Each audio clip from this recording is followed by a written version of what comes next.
दोस्तों, हमारे नए नए वीडियो गीत देखने के लिए हमारे YouTube चैनल को सब्सक्राइब करें और न्यू अप टू डेट से जानने के लिए बेल आइकन को क्लिक करें। सतगुरु ज्ञानी बोले वाणी, बरसे अमृत धारा जी।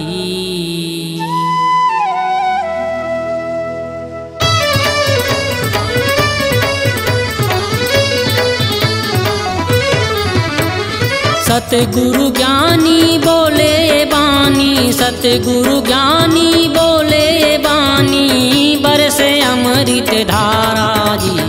सतलुख ले सतगुरु हयाए, रहिए जग उजियारा जी। सतलुख ले सतगुरु हयाए, रहिए जग उजियारा जी। सतगुरु ज्ञानी बोले बानी, सतगुरु ज्ञानी बोले बानी, बरसे अमृत धारा जी। सतलुख ले सतगुरु हयाए, रहिए जग उजियारा जी। सतलुख ले सतगुरु हयाए, रहिए जग उजियारा जी।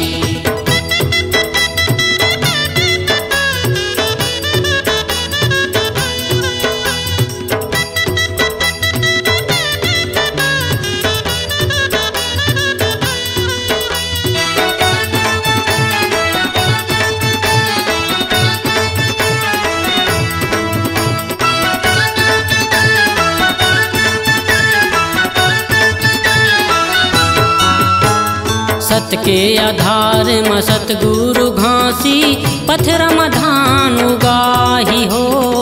पांजी परवाना के टिकट लदई के, अनसला लोक सिधाही हो। सत के आधार में सतगुरु घासी, पत्थर में धान उगाही हो।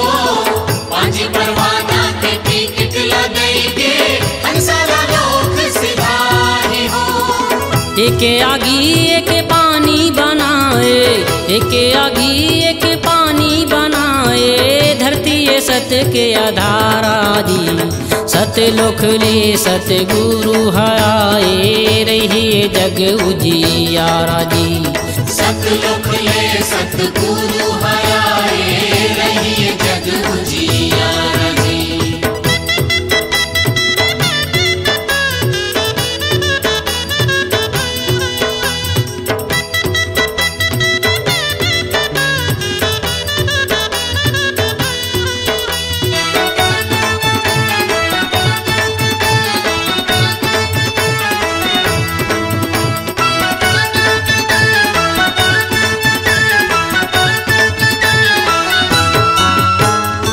मनुष्य तन पर गुरु बनाए, ए सतनाम धर्म लाहो।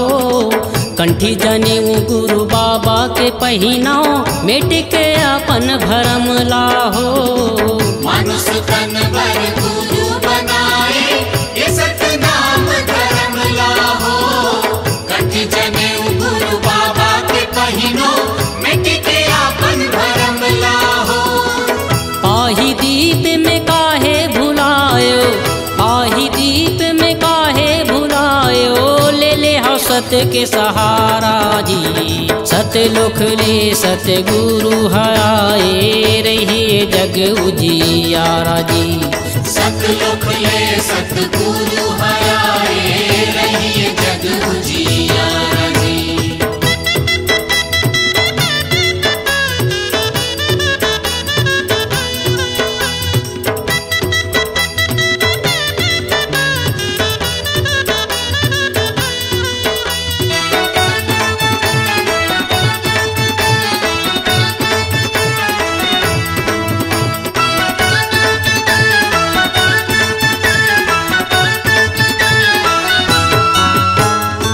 छुआछूते में काहे भुलायो, मानो मानो सब एक हो।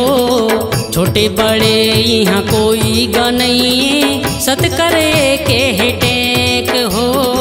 छुआछूते में काहे भुलायो, मानो मानो सब एक हो। छोटे बड़े यहाँ कोई गनई, नारी पुरुष दुई जाते बनाए, नारी पुरुष दुई जाते बनाए, मानव तन विस्तारा जी। सतलोक ले सतगुरु आए, रहिए जग उजियारा जी। सतलोक ले सतगुरु आए, रहिए जग उजियारा जी। सतगुरु ज्ञानी बोले बानी, सतगुरु ज्ञानी बोले बानी, बरसे अमृत धारा जी। सतलोक ले सतगुरु आए, रहिए जग उजियारा जी। सतलोक ले सतगुरु आए, रहिए जग उजियारा जी।